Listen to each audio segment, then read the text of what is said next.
Olá, pessoal. Estamos aqui hoje mais uma vez para refletirmos juntos a nossa liturgia do dia, tá certo? E nessa segunda-feira, na memória de São Cornélio e São Cipriano, pastores e mártires, peçamos por sua intercessão a graça de sempre testemunharmos nossa fé com fidelidade. Então, que nós possamos celebrar as liturgias hoje com fé e devoção. Então, a primeira leitura está em 1 Coríntios, capítulo 11, versículo 17 a 26, depois o versículo 33.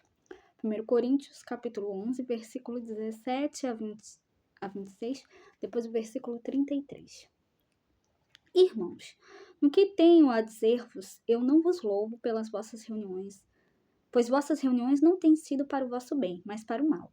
Com efeito, em primeiro lugar, ouço dizer que quando vos reunis em assembleia, têm surgido divisões entre vós. E, em parte, acredito.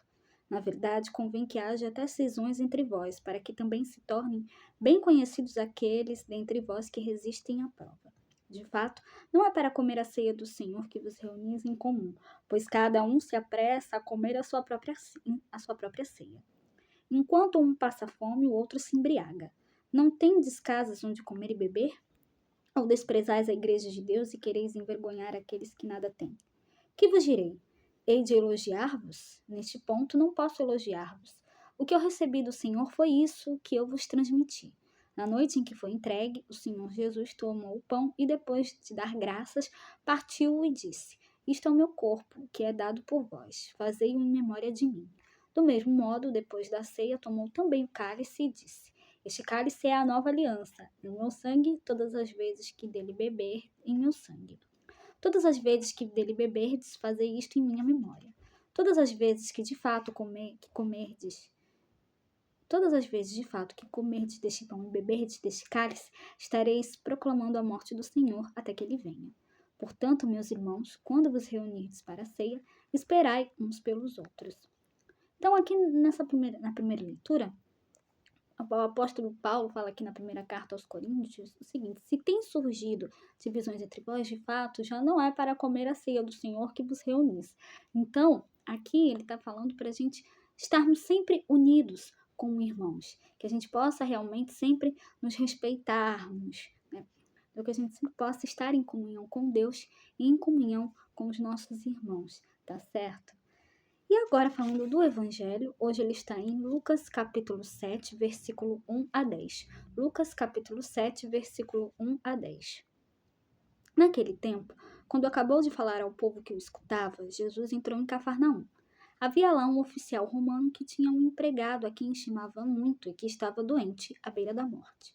O oficial ouviu falar de Jesus e enviou alguns anciãos dos judeus para pedirem que Jesus viesse salvar seu empregado.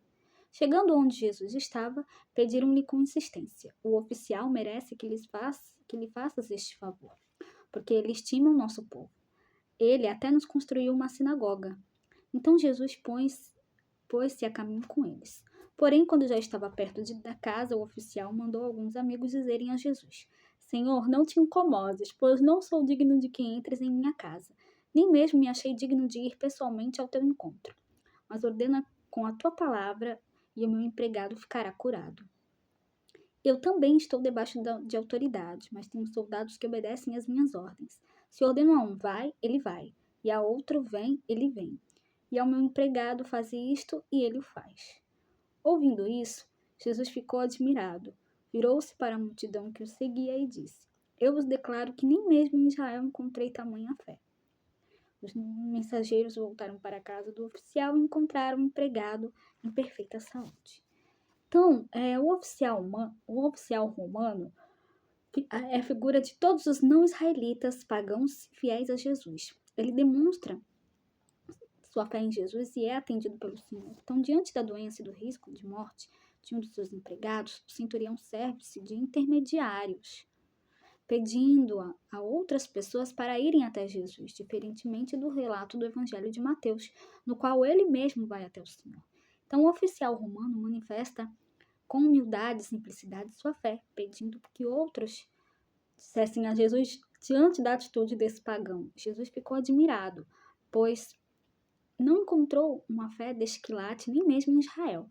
Então, a intenção do evangelista é demonstrar que a salvação de Jesus é universal, não só para os israelitas, mas para todos os que procuram o Senhor com fé e generosidade de coração, tá certo? Então, era isso que eu tinha para falar para vocês hoje. Muito obrigada a todos por curtirem, por comentarem. Aqueles que só assistem mesmo também agradeço. Espero que vocês tenham gostado dessa reflexão de hoje. Espero encontrá-los todos aqui amanhã, terça-feira, se Deus quiser, para continuarmos refletindo cada vez mais as leituras da Sagrada Escritura. Então, muito obrigada a todos e até a próxima, se Deus quiser.